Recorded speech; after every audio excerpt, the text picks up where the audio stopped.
السلام عليكم ورحمة الله وبركاته.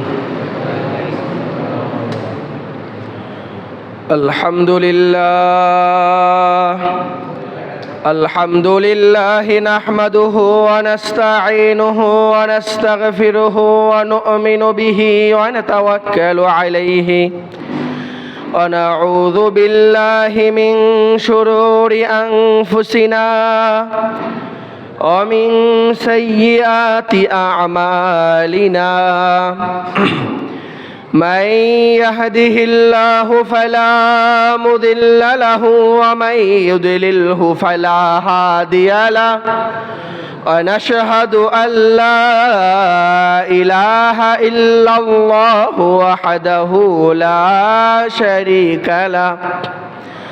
ونشهد أن سيدنا وسندنا وحبيبنا وحبيب طبيبنا وطبيب قلوبنا أحمد محمد مصطفى مجتبى صلى الله تعالى عليه وعلى آله وأصحابه أجمعين. إن الله وملائكته يصلون على النبي يا أيها الذين آمنوا صلوا عليه وسلموا تسليما.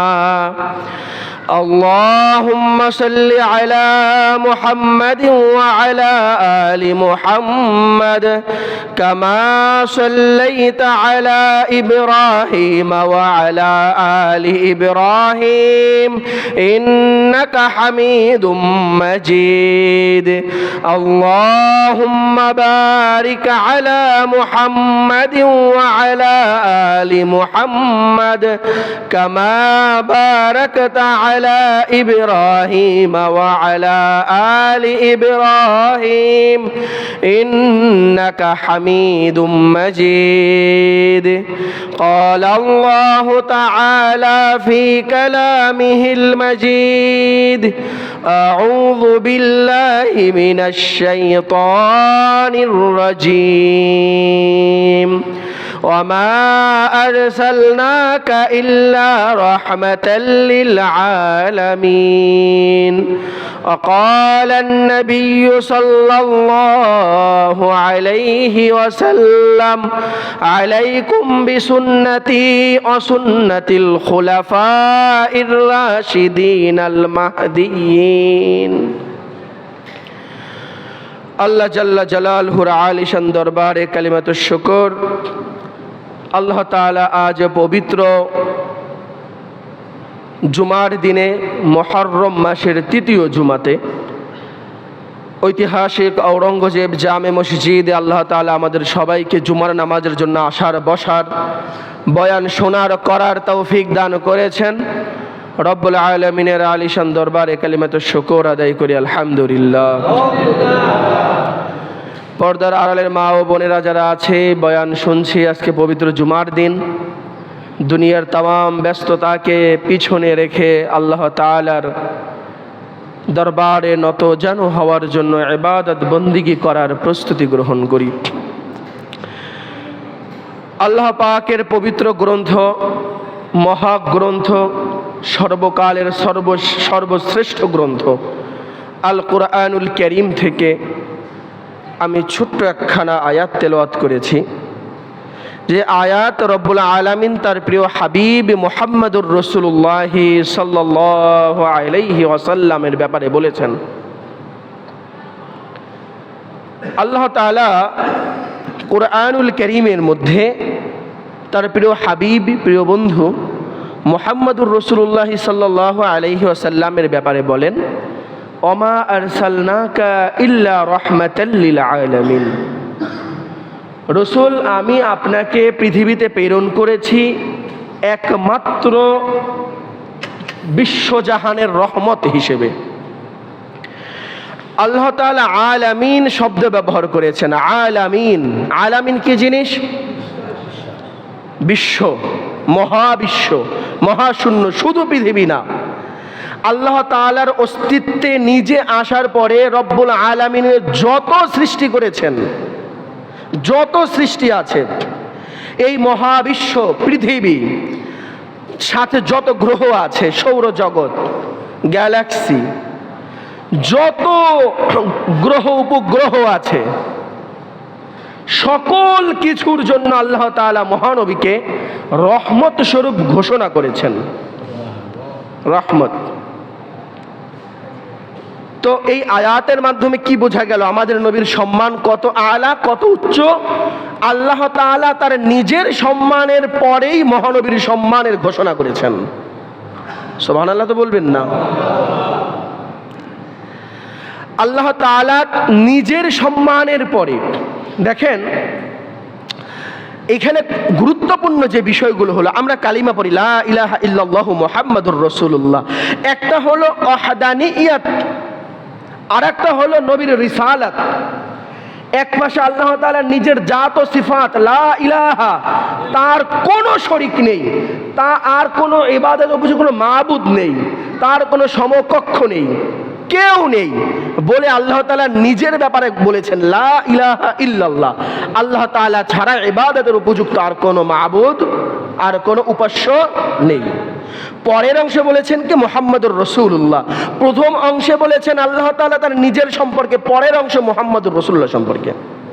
এবং আমাদের রসুল প্রিয় হাবিব হুজুরে আকদাস মুকাদ্দাস সাল্লাল্লাহু আলাইহি ওয়াসাল্লামের রিসালাত স্বয়ং আল্লাহ তাআলা নিজে ঘোষণা করেছেন। আল্লাহ তাআলা কি করেছেন? নিজেই ঘোষণা করেছেন।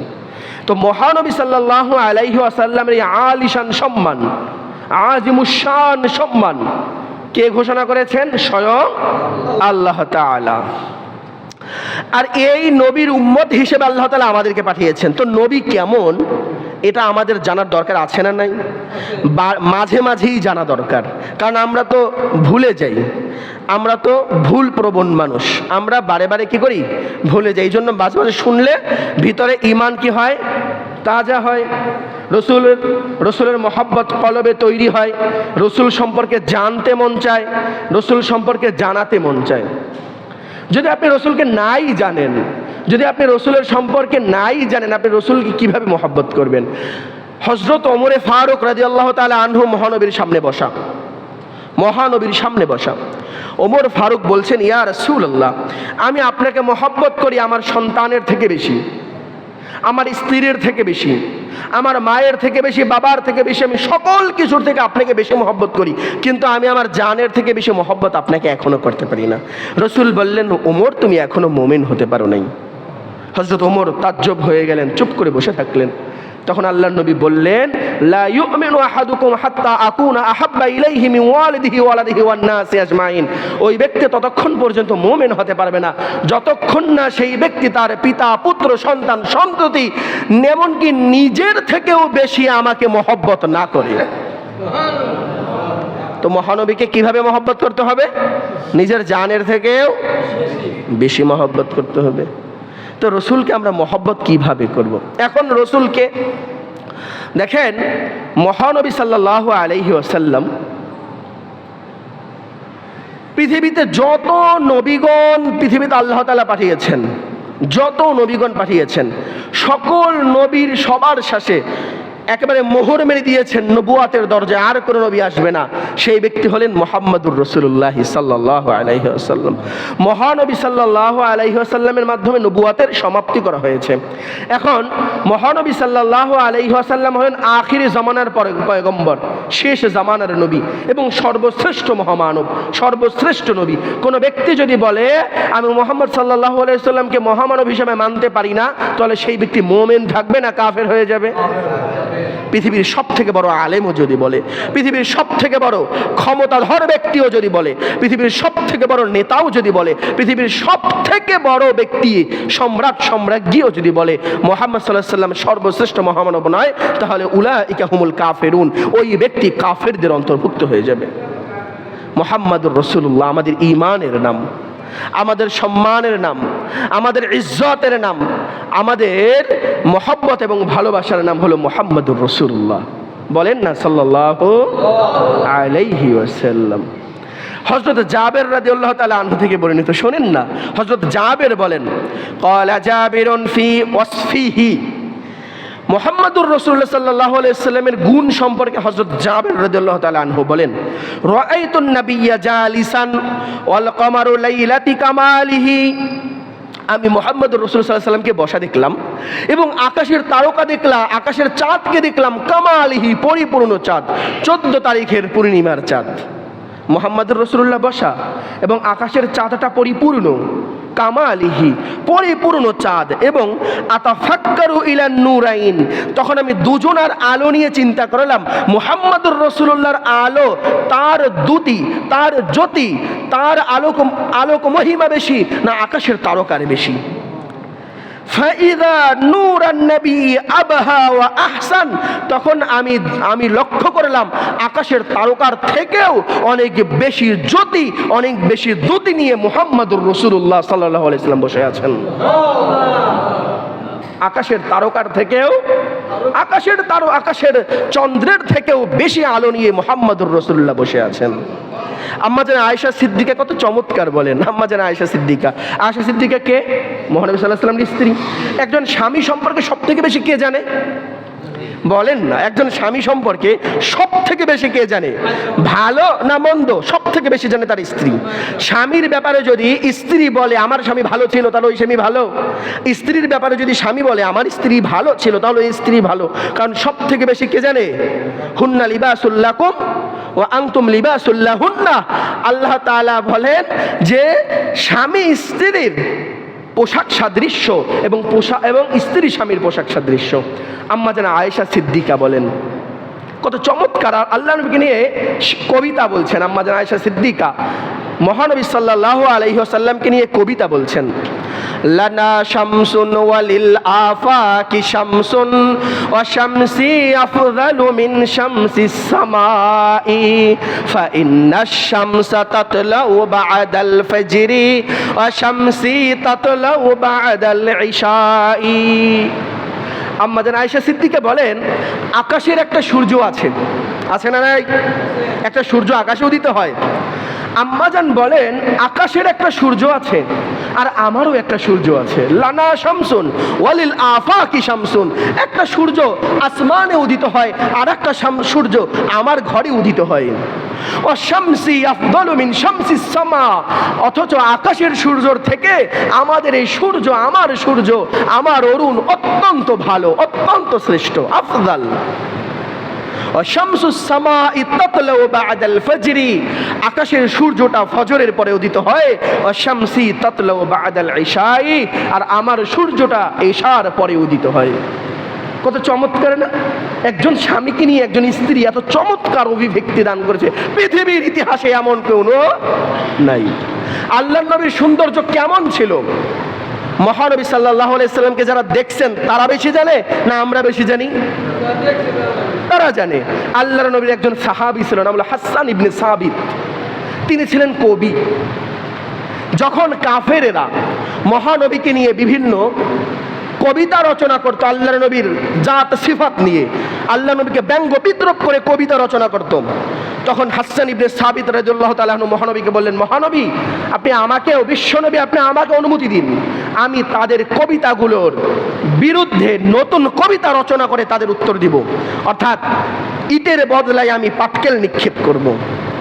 আল্লাহর নবী তাকে অনুমতি দিচ্ছেন এবং নিজের মিম্বারের পাশে, এটার নাম মিম্বার, এরকমের মসজিদে নববীর মধ্যে হাসান ইবনে সাবিতের জন্য একটা মিম্বার তৈরি করে দিয়েছেন। এই হাসান ইবনে সাবিত রাদিয়াল্লাহু তাআলা আনহু মহানবীর শানে কত চমৎকার কবিতা আবৃত্তি করেছে, শুনবেন? বলেন না, শুনবেন? আজ থেকে 1400 বছর আগের কবিতা মহানবীর শানে হযরত হাসান ইবনে সাবিত রাদিয়াল্লাহু তাআলা আনহু বলেন, ওয়া আহসানা মিনকা লাম তারা কাত্তু আইনি ওয়া আজমালু মিনকা লাম তালিদিন নিসাউ খুলিকতা মুবাররাআম মিন কুল্লি আইবিন কাআন্নাকা কদ খুলিকতা কামা তাশাউ। বলেন না সুবহানাল্লাহ? হযরত হাসান ইবনে সাবিত বলেন, ওয়া আহসানা মিনকা লাম তারা কাত্তু আইনি, কশিন কালেও আপনার মতন এত সৌন্দর্য কোন মানুষ কোনদিন দেখে নাই। ওয়া আজমালু মিনকা লাম তালিদিন নিসাউ, আপনার মতন এত সুন্দর, এত চমৎকার, এত দ্যুতি, এত জ্যোতি সম্পন্ন সন্তান কোনোদিন কোন নারী জন্ম দেন নাই। অথচ কথার মর্ম বুঝেছেন? কোন নারী কোনোদিন এমন বাচ্চা জন্ম দেয় না আপনার মতন সুন্দর, আপনার মতো দ্যুতিওয়ালা। খুলিকতা মুবাররাআম মিন কুল্লি আইবিন, আপনি সৃষ্টি হয়েছেন সকল প্রকার দোষ ত্রুটি মুক্ত অবস্থায়।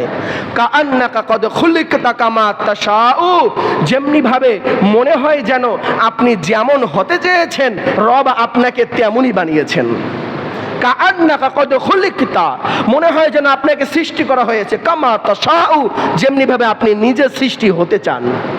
কত চমৎকার না? ওয়া আহসানা মিনকা লাম তারাকাতু আইনুন ওয়া আজমালা মিনকা লাম তালিদিন নিসাউ, খুলিকতা মুবাররাআম মিন কুল্লি আইবিন কাআন্নাকা কদ খুলিকতা কামা তাশাউ। সাহাবায়ে কেরাম মহানবীকে মহব্বত করতেন, মহব্বতের সর্বোচ্চ সীমা পর্যন্ত মহব্বত করতেন। একটা নজরিয়া শোনেন, একটা ঘটনা। এক ইহুদি আর একজনের সাথে ঝগড়া ফাসাদ করেছেন। তো ঝগড়া ফাসাদ করার পরে এখন দ্বন্দ্ব হয়েছে, এসেছে হযরত মুহাম্মদুর রাসূলুল্লাহ সাল্লাল্লাহু আলাইহি ওয়াসাল্লামের কাছে বিচার নিয়া, নবী আমার সাথে অমুক ব্যক্তি ঝগড়া করেছে, এখন এটার সমাধান করেন। তো আল্লাহর নবী একটা বিচার করে দিয়েছেন। বিচারটা ওই ব্যক্তির বিরুদ্ধে গেছে, যে ব্যক্তি মামলা দায়ের করেছে তার বিরুদ্ধে বিচার গেছে। তো সঙ্গত আমি বিচার দিলাম, অথচ বিচারের রায় আমার বিরুদ্ধে। ওই ইহুদি রাগ করলো, রাগ করে মহানবীর এই বিচার সে মানতে না পেরে হযরত ওমর ইবনুল খাত্তাব ফারুকে আযম হযরত ওমর ইবনুল খাত্তাবের দরবারে গিয়ে বলল, ওমর, মহানবী মুহাম্মদ রাসূলুল্লাহ এই বিচার করেছে, আমি মানতে পারি না, এই বিচারটা তুমি কইরে দাও। ওমর বললেন, দাঁড়াও, বিচারটা করতেছি, একটু অপেক্ষা করো। হযরত ওমর ভিতরে ঢুকলেন, লম্বা কোষমুক্ত এক তরবারি নিয়ে আসলেন, আসে এক কোপ ইহুদির মাথা শেষ। ওমর রাগে বললেন, যেই বিচার মুহাম্মদুর রাসূলুল্লাহ করেছে সেই বিচারের উপরে হাত দেওয়ার ক্ষমতা পৃথিবীর আর কারো নাই। বুঝেছেন আপনি? মুহাম্মদুর রাসূলুল্লাহ বিচার করেছে, সেখানে আবার কিসের বিচার? তার মানে মুহাম্মদ সাল্লাল্লাহু আলাইহি সাল্লামের কথা কি শরীয়ত নয়, আইন নয়? তো সে নিজে যেহেতু প্রধান বিচারক, কাযীউল কুযাত, পৃথিবীর সর্বশ্রেষ্ঠ বিচারক, তাহলে তিনি বিচার করেছেন, সেখানে আর কারো কোনো বিচার চলবে না। মুহাম্মদ রাসূলের একটা কথা মানার জন্য, একটা কথা মানার জন্য সাহাবায়ে কেরাম এইভাবে ক্ষিপ্ত হয়ে যেতেন। হ্যাঁ, মুহাম্মদুর রাসূলুল্লাহ জিহাদের ময়দান, মুসলিম শিবির করেছে। শিবির মানে আবার জামাত শিবির না, শিবির মানে হলো কি করা, ওই যে তাবু স্থাপন করেছে, মুসলমানরা তাবু স্থাপন করেছে, তাবু স্থাপন করেছে। সেখানে মুসলমানদের যারা সৈনিক ছিলেন সাহাবায়ে কেরাম, তো রোমের বিরুদ্ধে যুদ্ধ, সেখান থেকে তারা একজন গোয়েন্দা পাঠিয়েছে, একজন গোয়েন্দা, দেখে আসো মুসলমানদের কি অবস্থা, তারা সৈন্য কত, তারা ক্ষমতা কত, তাদের সাথে যুদ্ধে নাকি কেউ পারে না। 313 জন মিলে 1000কে কুপকাত করে দিয়েছে, অল্প গুটি কয়েকে মিলে হাজার হাজারকে নাস্তানাবুদ করে দিয়েছে। এত পাওয়ার, এত শক্তি কোথায়, খুঁজে দেখে আসো। গোয়েন্দা এসেছে জাসুসি করতে, গোয়েন্দাগিরি করতে। গোয়েন্দা এখান থেকে গিয়ে তার রাজাকে বলল, এই দলের কাছে কোনো অস্ত্র নেই, তেমন অস্ত্র নেই, পেটে খাদ্য নেই, দেখতে অসুন্দর, ভাঙাচোরা মানুষ, তাদের কোনো প্রশিক্ষণ নেই। তাই নাকি? তাহলে তো আমরা প্রথম আঘাতই এদেরকে মিসমার করে দেব। গোয়েন্দা বলল, সেটা কোনোদিনও সম্ভব না। কি বলো? তখন সম্রাট বলছে, তুমি কি আমার সাথে তামাশা করছো? অস্ত্র নাই, খাদ্য নেই, সৈন্য নেই, শক্তি নেই, প্রশিক্ষণ নেই, এই জাতিকে আবার আমরা ধ্বংস করতে পারবো না? না, পারবেন না। কারণ কি? তারা একজনকে এমন মানে সেই একজন যদি বলে রাত, তাহলে রাত, দিন বললে দিন। বুঝেন নাই? আনুগত্য কি? যদি বলে রাত, বলে রাত, দিন বললে দিন। মহানবী সাল্লাল্লাহু আলাইহি সাল্লাম সাহাবায়ে কেরামদেরকে বলেন, লাউলা আশুক্কা আলা উম্মতি আও আলান নাস লা আমারতুহুম বিসওয়াক মা কুল্লি সালাহ। কয়, আমি তো ভয় পেয়ে যাচ্ছি, আল্লাহ তাআলা যদি ফরজ বিধান না করতো, তো যদি ভয় পেতাম, আল্লাহ তাআলা যদি ফরজ বিধান করার ভয় না পেতাম, আমি মিসওয়াক করাকে তোমাদের উপরে আবশ্যক করে দিতাম। কারণ আল্লাহর নবীকে সাহাবায়ে কেরাম এমন মানতো, আল্লাহ নবীর ছোট থেকে ছোট, বড় থেকে বড় কোনো আমল সাহাবায়ে কেরাম ছাড়তেন না। আর এই জন্য তারা বিশ্ব বিজেতা হয়েছেন। বিশ্ববিজেতা হয়েছেন। কোথাও মহানবী সাহাবীরা কি করেন নাই? হারেন নাই। বরঞ্চ এই ইসলাম, এই কষ্টি পাথর তাদেরকে এত সম্মানিত করেছে, আফ্রিকায় গিয়েছে, আফ্রিকায় সাহাবায়ে কেরাম আফ্রিকার জঙ্গলে, আফ্রিকাতে গিয়েছে দাওয়াত দেওয়ার জন্য, মানুষদেরকে ইসলামের কথা দাওয়াত দিল আফ্রিকার মানুষদেরকে। তখন আফ্রিকার মানুষ দাওয়াত তো গ্রহণ করলই না, এই সাহাবায়ে কেরামদেরকে কি করলো? এক লোকালয় থেকে তাড়িয়ে দিল। তাড়িয়ে তারা হাসাহাসিতে লিপ্ত যে এদের বিরুদ্ধে যুদ্ধ করার দরকার নাই, বনের পশু পাখি এদেরকে খাইয়ে মিসমার করে ফেলবে। কিন্তু ঐতিহাসিকভাবে কি ঘটনা? সাহাবায়ে কেরামদের এই জামাত জঙ্গলের মধ্যে গিয়ে সাহাবায়ে কেরামদের এই জামাতের মধ্যে থেকে একজন পাহাড়ে দাঁড়িয়ে বললেন, ইয়া আইয়ুহাল হাশারাত, হে বন্য প্রাণীরা শোনো, নাহনু আসহাবুন নবী সাল্লাল্লাহু আলাইহি ওয়াসাল্লাম, আমরা মুহাম্মদুর রাসূলুল্লাহ সাল্লাল্লাহু আলাইহি সাল্লামের সাহাবী, আমরা দ্বীনের দাওয়াত নিয়ে এসেছিলাম, মানুষ লোকালয় থেকে আমাদেরকে তাড়িয়ে দিয়েছে, জঙ্গলে পাঠিয়ে দিয়েছে, আমাদের সৈনিকরা ভয় পাচ্ছে, তোমরা তাদের কোনো ক্ষতি করো কিনা, আমরা আজকে রাতে এই জঙ্গলে অবস্থান করব, তোমরা এই জঙ্গল ছেড়ে দাও। আর আস্তে বলেন সুবহানাল্লাহ। ঐতিহাসিকরা লেখে, বাঘ তার বাচ্চাকে মুখে করে নিয়ে, ভাল্লুক, বাঘ, সাপ, এমনকি গর্তের পিপিলিকা পর্যন্ত ওই জঙ্গল ছেড়ে লোকালয়ে চলে গেছেন। এখন লোকালয়ে মানুষের কি অবস্থা? লোকালয়ে মানুষ ভীত হয়ে গিয়েছে, আরে আমরা পাঠালে মেয়েদেরকে জঙ্গলে, আর জঙ্গলের প্রাণীরা সব লোকালয়ে। মানুষ দৌড়ে এসে জঙ্গলের মধ্যে ঢুকে হাজার হাজার মানুষ সাহাবায়ে কেরামদের হাতে হাত দিয়ে কালিমা পড়ে মুসলমান হয়ে গেছে। তো যেই নবীর সাহাবীদের এত সম্মান, যেই নবীর সাহাবীদের এত সম্মান, সেই নবীর সম্মান কত উচ্চ, কত উচ্চ। আল্লাহ তাআলা নবীকে মেরাজে ডেকেছেন, সিদরাতুল মুনতাহার পাশে দাঁড়ানো, আর 7 আসমান পাড়ি দিয়ে, সকল দরজাগুলোকে পাড়ি দিয়ে বাইতুল মুকাদ্দাস থেকে রফরাফে চড়ে আসমান ঊর্ধ্ব আকাশে গমন করলেন। যেতে একেবারে সিদরাতুল মুনতাহায় দাঁড়ানো। আল্লাহর নবী বলেন, জিব্রাইল চলো। জিব্রাইল বললেন, আগার এক সারে মায়ে এবার তার পরাম ফরুগে তাজাল্লি বাসুজাত পরাম। রসুল যদি আর এক কদম আমি সামনে চলি, আমার 70,000 নূরের পর্দা আল্লাহ তাআলার নূরে ভস্মীভূত হয়ে যাবে।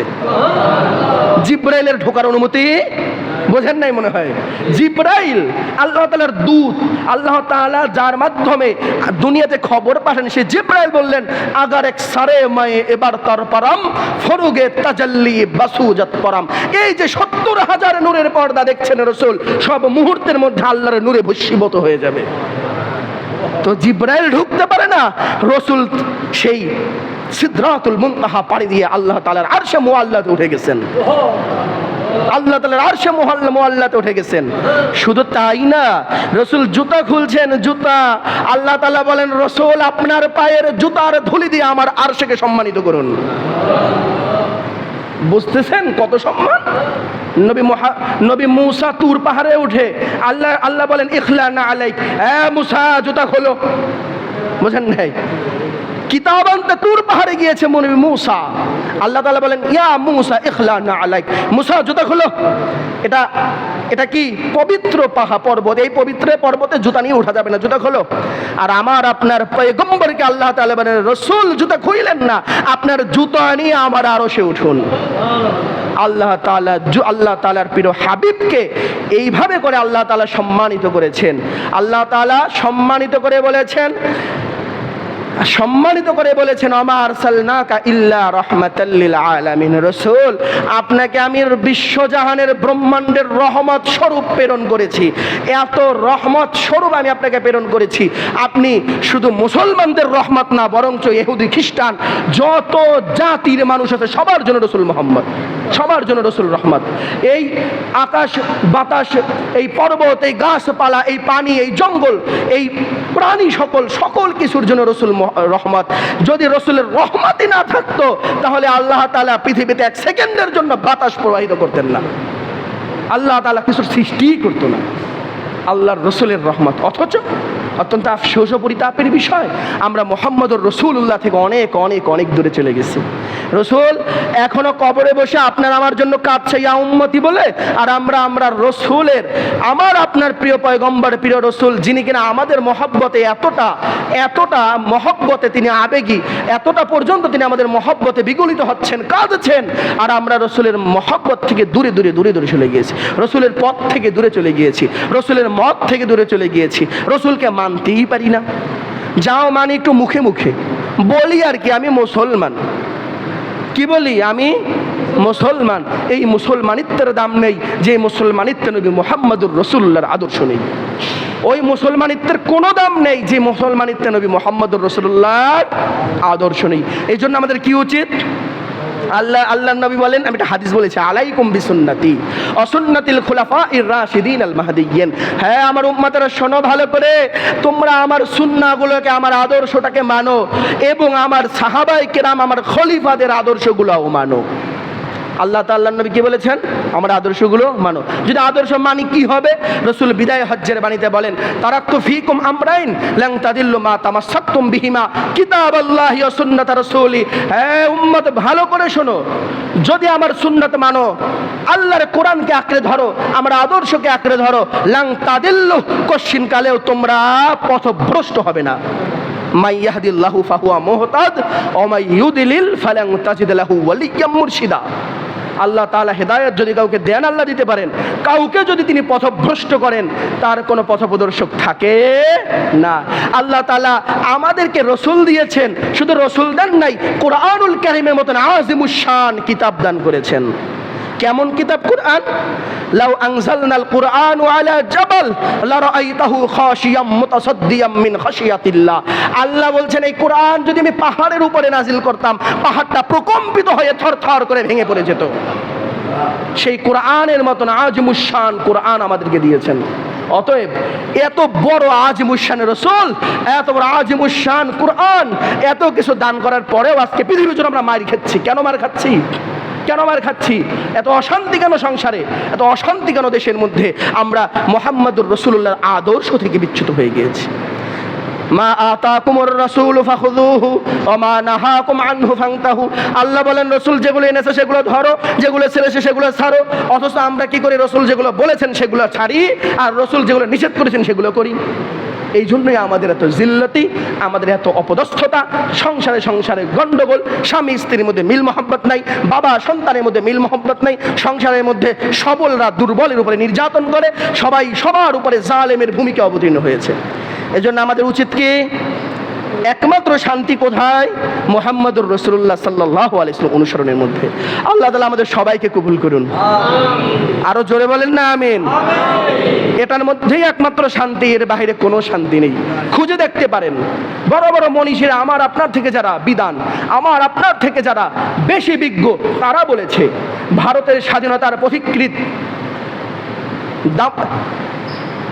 মহাত্মা গান্ধী, করমচাঁদ মোহনদাস মহাত্মা গান্ধী বলেন যে, আমি মুহাম্মদুর রাসূলুল্লাহ সাল্লাল্লাহু আলাইহি ওয়াসাল্লামের জীবনী পড়ছিলাম, পড়তে পড়তে পড়তে পড়তে যখন তার সম্পর্কে আমি তার জীবনী অসংখ্য গ্রন্থ পড়েছি, একটা সময় পড়তে পড়তে আমি তার জীবনী সম্পর্কে আর কোনো গ্রন্থ পাচ্ছি না।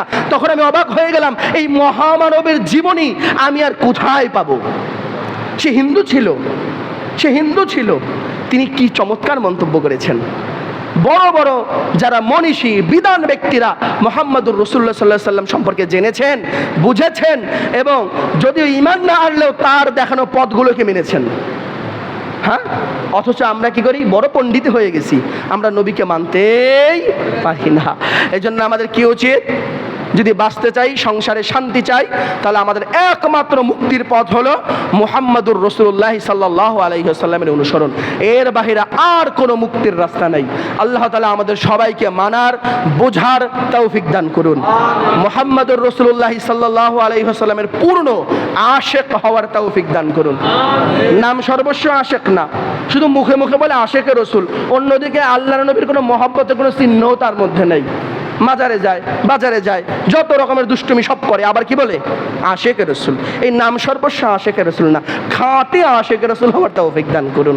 আল্লাহ তাআলা আমাদের সবাইকে মুহাম্মদুর রাসূলুল্লাহর জন্য জান ফিদা করার তৌফিক দান করুন।